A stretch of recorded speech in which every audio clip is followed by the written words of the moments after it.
Hi everyone. நம்ம ரெகுலராக கோல்டோட weekly analysis எப்பவுமே பாடிட்டு இருக்கோம். ஸோ இந்த வீக் மார்க்கெட்டோடைய மூமெண்ட் எப்படி இருக்கலாம் அப்படின்னு பார்க்க போகிறோம்.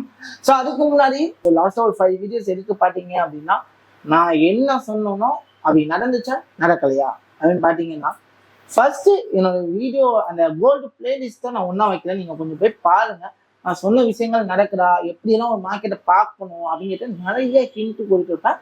அதேமாரி நான் ஒரு லெவல்ல மார்க் பண்ணி அந்த லெவலில் டாமினேட் பண்ணிச்சு அப்படின்னா மார்க்கெட் எந்த டைரக்ஷனை நோக்கி போகும் அப்படிங்கிற மாதிரி நான் தெளிவாக சொல்லி கொடுத்துருந்தேன். அதே மாதிரி மார்க்கெட் வந்து அந்த டைரக்ஷன்ல ட்ராவல் ஆச்சு.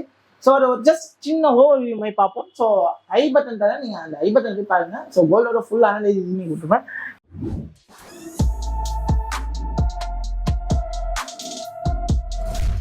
இப்போ ஜஸ்ட் ஓவர்வியூ போன தாட்டி என்ன கொடுத்துருந்தேன் அப்படின்னு பார்க்கும்போது just I can go for 4 hours.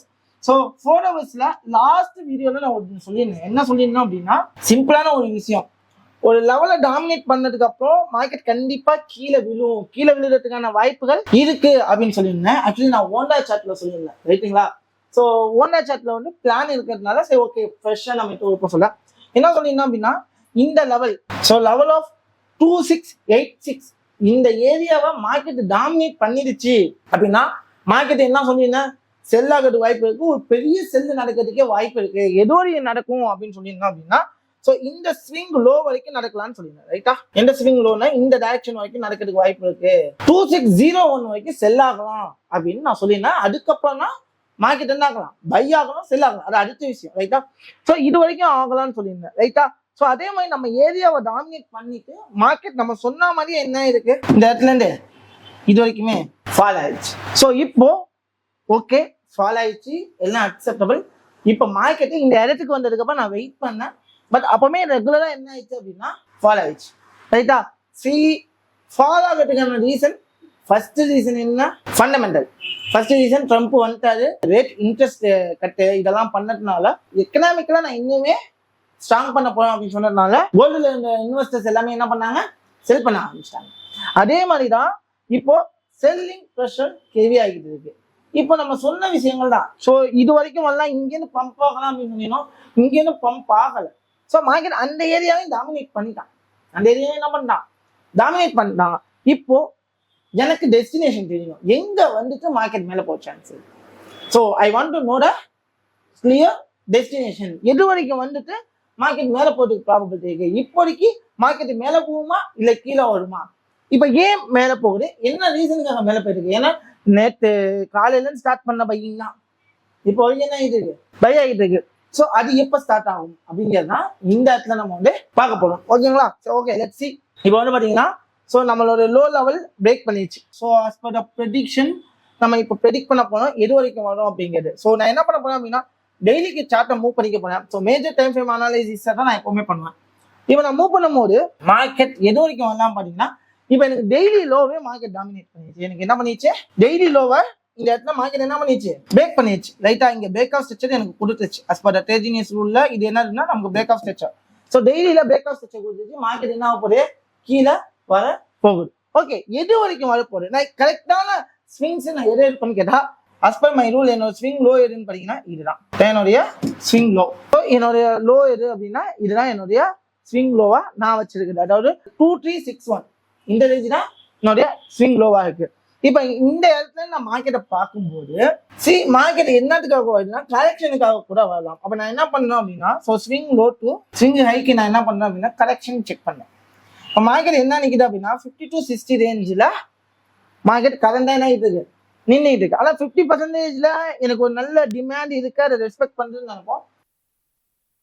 So இப்போ மார்க்கெட் என்ன பண்ண சான்ஸ் இருக்கு அப்படிங்கிறது. ஸோ இப்போ 2 டைப் ஆஃப் ப்ராபபிலிட்டி இருக்கு. அப்படியே மேலே போறதுக்கும் வாய்ப்பு இருக்கு, அதே சமயம் கீழே இறங்கிட்டு ஒரு ஸ்ட்ரக்சர்ஸை கொடுத்துட்டு என்ன பண்ணலாம், மேலே போறதுக்கான வாய்ப்புமே இருக்கு அப்படிங்கிற ஃபர்ஸ்ட் பாயிண்ட். இப்போ நான் 4 ஹவர்ஸுக்கு என்னோட பிளானை நான் ஷிஃப்ட் பண்ணேன். ஸோ இப்போ வந்து பார்த்தீங்கன்னா எனக்கு அழகா என்ன பண்ணியிருக்காங்க அப்படின்னா ஒரு ஸ்ட்ரக்சர்ஸை கிரியேட் பண்ணியிருக்காங்க. எப்படின்னா இப்போ பாருங்க சிம்பிள் தான். இப்போ பார்த்தீங்கன்னா உங்களுக்கே தெரியும். ஸோ மார்க்கெட்டை பார்க்கும்போது so impulse correction and then impulse, ரைட்டா? இப்போதைக்கு ஒரு டவுன்ஃபால் ஃபண்டமெண்டலாக என்ன இருக்கு, மார்க்கெட்டு செல்லிங் சைட் ஆகுது, அப்போ ஒரு டவுன்ஃபால். அப்போ மார்க்கெட்டு எந்த ஏரியாவை டாமினேட் பண்ணாத வரைக்குமே செல் ஆக சான்ஸ் இருக்கு அப்படின்னு பார்த்தீங்கன்னா நம்மளோட ஏரியா எதுமா எது சொல்லுவோம், ஸ்விங்கோடைய ஹை இது நம்மளுடைய செல்லிங் ஏரியாவா? கரெக்டா? ஸோ as we predicted இது நம்மளுடைய செல்லிங் ஏரியா. இனிமேல் நம்ம செல் ஆகணும்னா இந்த ஏரியால வந்து மார்க்கெட் என்ன ஆக சான்ஸ் இருக்கு? செல் ஆகிறதுக்கான சான்சஸ் இருக்கு. நம்பர் 1. நம்பர் 2, இப்ப மார்க்கெட் இவ்வளவு தூரம் போகுது, எதுக்காக போகுது? கரெக்ஷனுக்காக போகலாமா? மேபி கரெக்ஷன் இருக்கவும் சான்ஸ் இருக்கா? ஸோ நான் எப்பவுமே சரி, ஒரு மார்க்கெட்ல இம்பல்ஸ்னு ஒரு மொமெண்டம் நடந்தா கண்டிப்பா என்ன பண்ணும்? கரெக்ஷன் கம்பல்சரி கொடுக்கணுமா? இப்ப மார்க்கெட் நிக்கிறது ஒரு கரெக்ஷன் ஏரியா. ஸோ இப்போ இது 4 hour இம்பல்ஸோட கிளியர் கரெக்ஷன் ஏரியாவா? இப்போ மார்க்கெட் 2 இடத்துல இருந்து செல் ஆக சான்ஸ் இருக்கு. 2 இடத்துல இருந்து என்ன ஆக சான்ஸ் இருக்கு? செல் ஆக சான்ஸ் இருக்கு. ஒன்னு இந்த கரெக்ஷன் ஏரியால இருந்து. இந்த கரெக்ஷன் ஏரியால என்னென்னலாம் இருக்கு அப்படின்னு ஒரு நல்ல ரெசிஸ்டன்ஸ் இருக்கா, பிளஸ் ரீட்ரேஸ்மெண்ட் ஏரியாவும் இருக்கா. ஸோ மார்க்கெட் என்ன ஆகலாம்? கீழே வரதுக்கு வாய்ப்பு இருக்கு. நெக்ஸ்ட் என்ன இருக்கு? வேற என்ன இருக்கு? ஒரு ட்ரெண்ட் ஆக்ட் பண்ணலாமா? ட்ரை பண்ணலாம்ல? எஸ், 2 ட்ரெண்ட் வச்சு நான் ஆக்ட் பண்றேன். ஸோ இப்போ என்ன ஆகலாம்? இங்க இந்த இடத்துல மார்க்கெட் எப்படி ரியாக்ட் பண்ண சான்ஸ் இருக்கு? ஸோ எல்லாரும் திங்க் பண்ற மாதிரி மார்க்கெட் எப்படி பண்ணலாம்? இப்ப ரிட்டர்ன் மார்க்கெட் கொஞ்சம் கீழே வந்துட்டு அகைன் மேல போயிட்டு என்ன பண்ணலாம்? இங்கேருந்து செல் ஆகிறதுக்கான வாய்ப்புகள் இருக்கு. பிளஸ் நமக்கு ஏற்ற மாதிரி ஒரு ஸ்ட்ரக்சர் ஷிஃப்டும் இந்த இடத்துல நடக்கிற மாதிரி இருக்கு. ஏன்னா ஒரு டச் அண்ட் 2 டச்சா 3ஆவது டச் என்ன பண்ணலாம்? இந்த மாதிரி நடக்கிறதுக்கான சான்சஸ் அதிகமா இருக்கு. ஸோ அதை புரிஞ்சுக்கணுமா ஃபர்ஸ்ட்? ஸோ பிளான் இப்படிதான் பண்ணணும். பிளான் எப்படி பண்ணணும்? இந்த மாதிரி தான் பண்ணணும். இப்படியும் நடக்கலாம். அப்படி இல்லாட்டி இதோட ஓவரால் டைம் ஃப்ரேம்ல நாளைக்கு ஃபுல்லா கன்சல்டேஷன் கூட நடக்கலாம். சொல்ல முடியுமா? கண்டிப்பா முடியாது. இல்லையா? கொஞ்சம் மேல போயிட்டு நல்லா கொஞ்சம் மேல போயிட்டு இந்த ரேஞ்சுக்குள்ளே மார்க்கெட் டிராவல் ஆயிட்டு ஸோ 1 hour போறேன். மார்க்கெட் என்ன பண்ணலாம் அப்படின்னா இப்போ ஸ்ட்ரைட்டா மேல போயிடுச்சு. ஸோ இப்போ இந்த ரேஞ்சில மார்க்கெட் செல் ஆகலாம் அப்படிங்கிற மாதிரி நம்ம வெயிட் பண்றோம். ஸோ அப்போ என்ன நடக்கலாம் அப்படின்னா 2 விஷயம் நடக்கிறதுக்கு வாய்ப்பு. இந்த ரேஞ்சுக்குள்ளேயே மார்க்கெட் என்ன ஆகலாம்? டிராவல் பண்ணிட்டு இங்க ஃபால் டவுன் ஆகலாம். எப்போ இந்த ரீட்ரேஸ்மெண்ட் ஏரியாவையும் இந்த இடத்தையும் உடைக்கிறோம். ஸோ இன்னும் இந்த ரீட்ரேஸ்மெண்ட் ஏரியாவையும் இந்த இடத்தையும் எப்போ மார்க்கெட் உடைக்கிறோம், மார்க்கெட் என்ன ஆயிரும்? உடைச்சதுக்கு அப்புறம் கண்டிப்பா என்ன பண்ணும்? கரெக்ஷன் கொடுக்கும். கரெக்ஷன் கொடுத்ததுக்கு அங்கேயே என்ன பண்ணலாம்? கண்டிப்பா இந்த ஹை ரேஞ்சுக்கு போகலாம். அப்ப இந்த இடத்த உடைச்சதுக்கு அப்புறம் நான் பைக்கு ட்ரை பண்ண போறேன். ரீட்ரேஸ்மெண்ட் உடைச்சதுக்கு அப்புறம் I can go for try buy side. அந்த பை எப்படி ட்ரை பண்ணணும்? ஸோ பை எப்படி ட்ரை பண்ணி பாருங்க. இந்த இடத்துல ஒரு ஸ்ட்ரக்சர் கிரியேட் ஆயிருக்கா? ஸோ இந்த மாதிரி ஸ்ட்ரக்சர் கிரியேட் ஆன லோ உடைச்சதுக்கு அப்புறம் ரீடெஸ்டுக்காக வரப்போகுது. ரீடெஸ்ட் என்ன பண்ணுவோம்? பை பண்ண போகணும். ஸோ அதை வந்து நம்ம வந்து தெளிவா புரிஞ்சுக்கணுமா? ஆமாவா இல்லையா?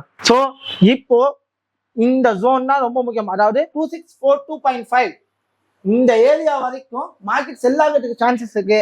இப்ப செல் ஆகணும் அப்படின்னா இந்த இடத்துல ஒரு ஸ்ட்ரக்சர் கொடுத்துருக்கு. இங்க ஸ்ட்ரக்சர் இல்ல. இதே அளவுக்கு என்ன பண்ண? ஒரு ஸ்ட்ரக்சரை கிரியேட் பண்ணிட்டு அங்கே நீங்க இங்க ட்ரெண்ட் லைன், அதாவது இந்த ட்ரெண்ட் லைனை பிரேக் பண்ண மாதிரி கூட என்ன ஆகலாம்?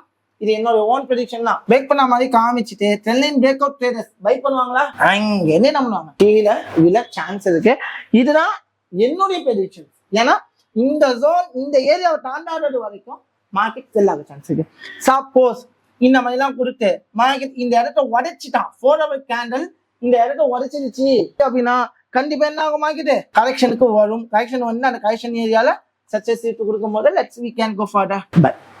ஸோ இப்படி நடந்தா மட்டும்தான் நம்ம பையும் எடுக்கணும், அதே சமயம் செல்லும் எடுக்கணும். ஸோ இப்போ இந்த ஸ்ட்ரக்சர் கொடுத்த மாதிரி மேலேயும் கண்டிப்பா என்ன பண்ணுவான்? ஸ்ட்ரக்சர் கிரியேட் பண்ண ட்ரை பண்ணும். ஸோ அதுதான் சொன்னேன், இந்த மாதிரி ஒரு ஸ்ட்ரக்சர் கிரியேட் ஆகும். ஃபர்ஸ்ட் அவசரப்பட்டு ஒரு சின்னதா ஒரு பெரிய கேண்டல் ஒன்று செல் ஆக போகணும்னு சொல்லிக்கிட்டே கேண்டலுக்கு என்ன பண்ணக்கூடாது? செல் எடுக்கக்கூடாது. ஸோ ஒரு ஸ்ட்ரக்சர் கிரியேட் பண்ண போனோம். ஸோ மார்க்கெட்ல பொறுத்த வரைக்கும் நம்ம கற்றுக்க வேண்டிய முக்கியமான பாடம் என்னன்னா, எந்த அளவுக்கு நம்ம பொறுமையா இருக்க போறோம். இப்போ நான் ஸ்ட்ரக்சர் கிரியேட் ஆகும்னு சொல்றேன், அந்த ஸ்ட்ரக்சர் கிரியேட் ஆக வரைக்கும் நான் தேர் எடுக்காம பொறுமையா அந்த ஸ்ட்ரக்சர் கிரியேட் ஆகுதான்னு பார்க்கணும். ஏன்னா அஸ் பர் ரூல் அதுதானே. மார்க்கெட்ல இதுதான் நடக்க போகுதுன்னு தெரியுது. இல்ல அந்த ஸ்ட்ரக்சர் கிரியேட் ஆகிறதுக்கு ஏற்ற மாதிரி நம்ம என்ன பண்ணணும்? நம்மளோட கான்செப்ட்ஸை அமைச்சுக்கிட்டு நம்மளோட பொசிஷன்ஸ் என்ன பண்ணணும், எடுக்கணும், என்ன நடக்கணுங்கிறத ஃபர்ஸ்ட் நம்ம மைண்டுக்குள்ள அப்சர்வ் பண்ணணும், நம்ம பிளான் பண்ணணும். அதுதான் ட்ரேடிங் பிளான். இது நடக்கலாம், இது நடக்கிறதுக்கான வாய்ப்பு இருக்கு, அதுதான் ட்ரேடிங் பிளான். இந்த மாதிரி பிளானை வச்சு நான் அதுக்கேற்ற மாதிரி ட்ரேட் எங்க எடுக்கணும், அதுக்கேற்ற கன்ஃபர்மேஷன் எங்க கிடைக்கும் அப்படிலாம் பார்த்து ட்ரேட் எடுக்கணும். இல்ல நசீப் ப்ரோ சொல்லிட்டாரு இங்க செல்லு தான் போகணும்னு சொல்லிட்டாரு, நசீப் இங்கே செல் ஆகும் செல் பண்ண போறேன். போன வீடியோ நான் என்ன சொன்னேன்? இந்த லெவலை டாமினேட் பண்ணாதான் செல் பண்ணணும்னு சொன்னேன். உடைக்கிறது வரைக்கும் வெயிட் பண்ணணும். உடைச்சிட்டு மார்க்கெட் என்னாச்சு? மார்க்கெட் என்னாச்சு? டோட்டலா செல்லாச்சுல. அதே மாதிரி தான் ஒரு ஏரியாவை பிரேக் பண்றது வரைக்கும் நம்ம வெயிட் பண்ணணும். ஒரு ஏரியாவில் அதோட ரெஸ்பெக்டேஷன் கொடுக்கறது வரைக்கும் வெயிட் பண்ணணும். வெயிட் பண்ணி அதுக்கான ப்ராபபிலிட்டி கிடைச்சதுக்கு அப்புறம் நம்ம என்ன பண்ணணும்? ட்ரேட்ஸை எடுக்கணும். ஸோ அதில் நீங்க தெளிவாயிருங்க. ஸோ அதே மாதிரி தான் கோல்டு மார்க்கெட்னு சொல்றோம். அந்த கோல்டு மார்க்கெட்ல நம்ம எப்படி சர்வே பண்ணுவோங்க நான் சொல்லிட்டேன். ஸோ கோல்டு மார்க்கெட்டை இப்போவும் செல் ஆகிறதுக்கான சான்சஸ் தான் இருக்கு. எது வரைக்கும் செல் ஆகிறதுக்கான வாய்ப்பு இருக்குன்னு நம்ம சொல்லியாச்சு. இந்த ரேஞ்ச் வரைக்கும் செல் ஆகிறது வாய்ப்பு இருக்கா? 2525 வரைக்கும் செல் ஆகிறது வாய்ப்பு இருக்குன்னா நம்ம ஆல்ரெடி நம்ம பேசுறது அது வரைக்கும் தான் டிமாண்ட் இருக்கு. அது வரைக்கும் கண்டிப்பா செல் ஆகிறதுக்கு சான்சஸ் இருக்கு. அப்போ இந்த இடம் ரொம்ப முக்கியமானது. இங்க என்ன நடக்க போகுது? இந்த இடத்த உடைக்க போறா இல்ல இந்த இடத்த உடச்சி செல்லுக்கான ப்ராபபிலிட்டி இருக்கும், மார்க்கெட் செல் ஆக போறா? இல்ல தெளிவாங்க. ஸோ அதே மாதிரி என்னோட கோல்டு வீடியோ நீங்க ரெகுலரா ஃபாலோ பண்ற ஒரு பர்சனா இருக்கு, நீங்க சொல்றதெல்லாம் நடக்குது அப்படின்னு நீங்க ஃபீல் பண்ணீங்க அப்படின்னா கண்டிப்பா இந்த வீடியோ கீழே கமெண்ட் பண்ணுங்க.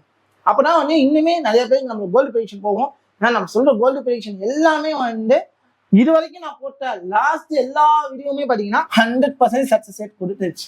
ஆனா I never say we are not a 100% success rate. We have the 80% of the success rate. நான் 10 கோல்டு வீடியோ கொடுத்தேன் அப்படின்னா 2 கோல்டு வீடியோ என்ன ஆகும்? ஃபெயிலியர் ஆகும். ஆனா பட் இது வரைக்கும் ஃபெயிலியர் ஆகல. ஏன் இப்ப சொல்றது கூட ஃபெயிலியர் ஆகலாம். பட் கண்டிப்பா 100% இதுதான் நடக்கும்னு சொல்லல. ஸோ பட் இது எல்லாமே as per the prediction, as per the probability. அதனால கண்டிப்பா எல்லாரும் ரிஸ்க் மேனேஜ்மெண்ட் என்ன பண்ணணும்? ஃபாலோ பண்ணணும். அந்த ரிஸ்க் மேனேஜ்மெண்ட் எப்படி ஃபாலோ பண்ணணும்னு தெரியலன்னா நான் ரிஸ்க் மேனேஜ்மெண்ட் பத்தினா பிளேலிஸ்ட் இருக்கு. ஸோ அதை பாருங்க, அதை பத்தி வீடியோ போட்டு கொஞ்சம் நம்ம சொல்ற விஷயங்கள்லாம் நீங்க ஃபாலோ பண்ணாலே மேக்ஸிமம் சொல்லணும் தெரியுங்க, உங்களாலுமே சக்சஸ் பண்ண முடியும். எனவே அந்த பை